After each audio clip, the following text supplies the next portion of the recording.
Pagsampa mo ng 22, sasampalin ka ng buhay na akala mo dati chill lang. Malalaman mo na yung mga salitang hindi pinupulot ang pera, na dati ay naririnig mo lang sa mga magulang mo. Magtatrabaho ka, magbabayad ng tubig at kuryente. Tapos trabaho, trabaho ulit, paulit-ulit.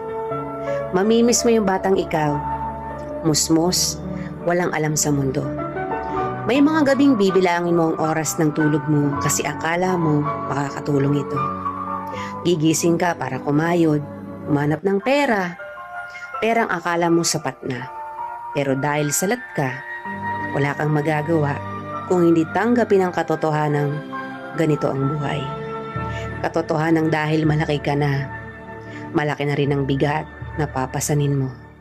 Dahil ngayong 22 ka na o 23 o 25 ka, malalaman mong hindi ka na lang nabubuhay para sa sarili mong pangarap. Real talk yan.